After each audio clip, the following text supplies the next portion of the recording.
main details of the budget are these. First, government spending is to be cut back next year by £1,200 million. That's a cutback on new public spending of 20%. Second, there'll be higher purchase restrictions requiring a 1/3 deposit and a maximum repayment period of 24 months. There'll also be controls over other types of credit. There will be no increase in value-added tax. There'll be no increase either in income tax. But those on higher incomes will have to pay 10% more in surtax. And next, those who make profits out of the sale of development land and property will face taxation on their profits. Coming on top of the Prime Minister's statement last Thursday to deal with the energy crisis, in which he introduced the 3-day week, what effect will this crisis budget have on the economy? Does it do anything to solve the miners' dispute? At this moment, union leaders are down in Whitehall talking to the new Secretary of State for Employment, Mr. William Whitelaw. There's little doubt they're discussing the crisis. To hear two views of the effects of today's budget, we have a leading industrialist and trade unionist. One of or a number of the commentators were suggesting that one of the key points of this budget had to be to get the balance of payments back down from its present figure of well over 2,000 million a year. Do you think that it does anything?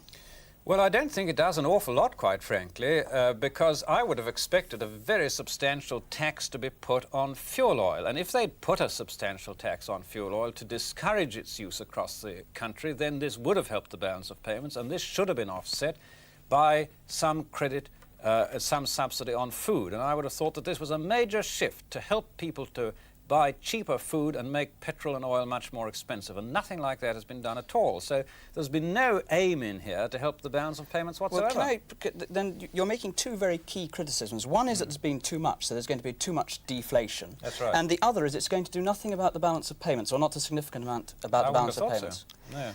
Is there any possibility, Mr. Heath was talking on Thursday about the need to get exports going, is there any possibility that you see through what the Chancellor said today of beginning to get exports going in any way? You cannot possibly get exports going till the miners go back to work. Steel has gone on 50% of its production. Everything we make practically that comes out of this country is made of steel. And how can you export more or ask anyone to export more until they can get the steel? And they can't do that till they can get the coal, because it needs a ton of coal to make a ton of steel. Alan Fischer, do you think that your members, as they begin to experience the 3-day week, as they begin to experience the HP cuts, will begin to urge the miners to settle? No, I don't think they will. I think that workers in this country generally, and I think the unions in this country, recognise that the miners have got a special case. They recognise that anybody who has to go underground to do the kind of job that the miner is expected to do deserves every sympathy and deserves some practical help as far as pay is concerned. I mean, people say they wouldn't do a miner's job for £100 a week, let alone what the miners get now. And I think there is a general and a genuine sympathy on the part of trade unions for the miners as a special case. But if I may make the one point that I'd like to make, and that is the great failure of this budget, to my mind, is its failure to do anything about prices. It hasn't strengthened the Price Commission's powers, which are now very limited. It certainly hasn't done anything to restrict or control the prices of essential foodstuffs. It hasn't done anything in the way of subsidies. This is the one thing that I think the Chancellor could have done, which would have made a very deep impression on the trade unions. Could I be a little bit more optimistic?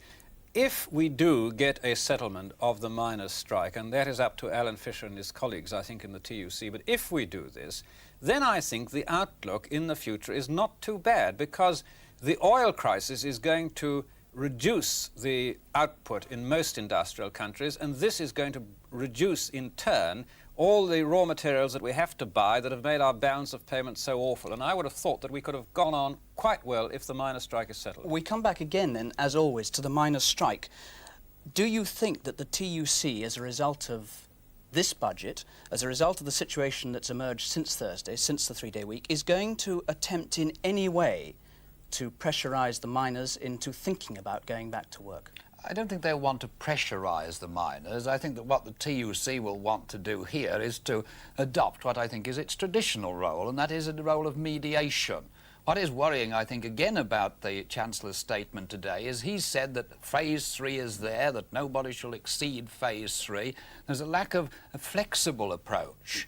And I would have hoped that the government would have made a much more flexible approach to the miners' situation, which would have enabled then the TUC to have stepped in with the new Secretary of Employment, Willie Whitelaw, and have got a settlement of this grievous dispute. Well, if it is the case that that Phase 3 is to continue, that the government is going to stand firm, what is the TUC going to say, for instance, at next Friday's meeting of NEDI, of National Economic Well, Development? I think the TUC at the next meeting of NEDI will be putting forward the points of view that the TUC has consistently put forward.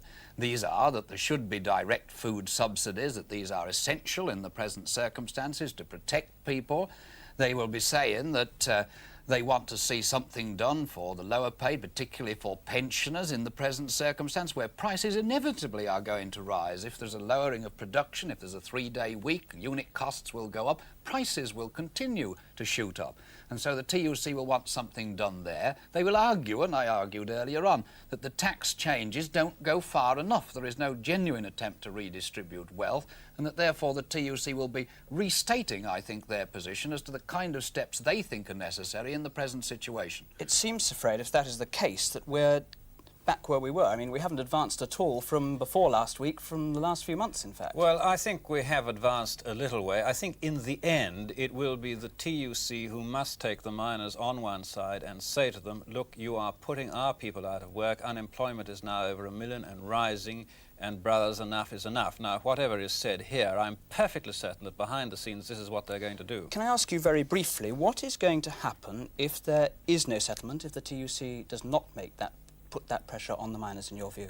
Well, if they didn't, which I think is inconceivable, then obviously unemployment will go up from 1.5 million to 2 million to 2.5 million, but somewhere along the road they are bound to do it. Can I ask you both very briefly, as Mr. Heath said on Thursday, the need for national unity was overwhelmingly clear. Alan Fischer, do you think that that unity is any closer today than it was on Thursday? Very briefly. No, I don't. I think the government had a great opportunity here, and I think, quite frankly, they've missed it. Very briefly, Sir Fred. Well, I think that they've missed it too, but I would hope that that would not put the TUC off too much, because they've got to bear some responsibility because they have the power, and with the power goes the responsibility. Well, I'm afraid that is not an optimistic conclusion. I hope at least that it's been of some use. Good night.